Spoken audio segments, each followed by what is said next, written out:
Shalom sahabatku, mari kita siapkan hati kita untuk dapat merenungkan kebenaran firman-Nya di pagi hari ini, yaitu pelajaran dari sejarah.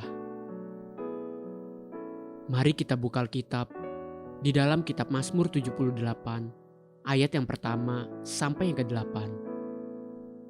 Nyanyian pengajaran Asaf. Pasanglah telinga untuk pengajaranku, hai bangsaku. Sendengkanlah telingamu kepada ucapan mulutku. Aku mau membuka mulut mengatakan amsal. Aku mau mengucapkan teka-teki dari zaman purbakala, yang telah kami dengar dan kami ketahui, dan yang diceritakan kepada kami oleh nenek moyang kami. Kami tidak hendak sembunyikan kepada anak-anak mereka, tetapi kami akan ceritakan kepada angkatan yang kemudian puji-pujian pada Tuhan dan kekuatannya dan perbuatan-perbuatan ajaib yang telah dilakukannya. Telah ditetapkannya peringatan di Yakub dan hukum Taurat diberinya di Israel. Nenek moyang kita diperintahkannya untuk memperkenalkannya kepada anak-anak mereka, supaya dikenal oleh angkatan yang kemudian, supaya anak-anak yang akan lahir kelak bangun dan menceritakannya kepada anak-anak mereka, supaya mereka menaruh kepercayaan kepada Allah dan tidak melupakan perbuatan-perbuatan Allah, tetapi memegang perintah-perintahnya. Dan jangan seperti nenek moyang mereka, angkatan pendurhaka dan pemberontak, angkatan yang tidak tetap hatinya dan tidak setia jiwanya kepada Allah. Mazmur 78 tadi diberi judul oleh Lembaga Alkitab Indonesia dengan judul Pelajaran dari Sejarah.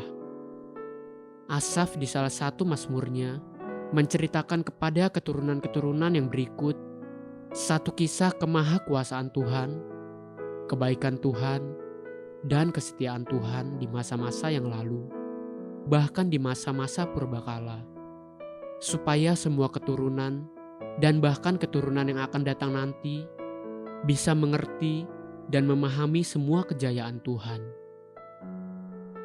Inilah satu kebenaran untuk pengabaran Injil yang paling sederhana yang diajarkan oleh firman Tuhan berkali-kali secara konsisten, yaitu dengan mengestafetkan iman kepercayaan kepada generasi-generasi yang berikut, yaitu di rumah-rumah, diajarkan kepada anak cucu masing-masing.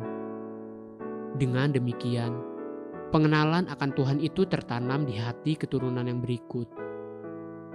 Coba sekali lagi perhatikan tujuan semua itu. Mazmur 78 ayat yang ke-5 sampai yang ke-7. Telah ditetapkannya peringatan di Yakub dan hukum Taurat diberinya di Israel. Nenek moyang kita diperintahkannya untuk memperkenalkannya kepada anak-anak mereka, supaya dikenal oleh angkatan yang kemudian, supaya anak-anak yang akan lahir kelak bangun dan menceritakannya kepada anak-anak mereka, supaya mereka menaruh kepercayaan kepada Allah dan tidak melupakan perbuatan-perbuatan Allah, tetapi memegang perintah-perintahnya. Dua perkara yang ditegaskan oleh pemazmur. Pertama adalah supaya dikenal, atau dengan kata lain, supaya pengenalan akan Tuhan turun. Kedua, supaya mereka percaya. Jadi setelah pengenalan akan Tuhan turun, kemudian generasi berikut akan belajar untuk percaya. Itulah sebabnya bangsa Israel sampai hari ini belajar satu perkara yang disebut mereka sebagai doa Shema Israel, atau dengarlah hai Israel. Doa tersebut dituliskan di dalam Ulangan 6 ayat yang ke-4 sampai yang ke-9 demikian. Dengarlah hai orang Israel, Tuhan itu Allah kita, Tuhan itu Esa. Kasihilah Tuhan Allahmu dengan segenap hatimu dan dengan segenap jiwamu dan dengan segenap kekuatanmu.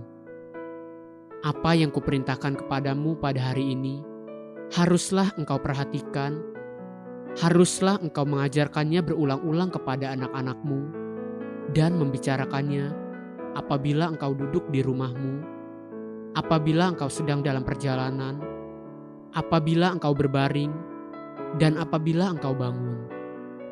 Haruslah juga engkau mengingatkannya sebagai tanda pada tanganmu, dan haruslah itu menjadi lambang di dahimu, dan haruslah engkau menuliskannya pada tiang pintu rumahmu dan pada pintu gerbangmu. Itulah pelajaran sejarah pertama yang Israel harus belajar. Haleluya.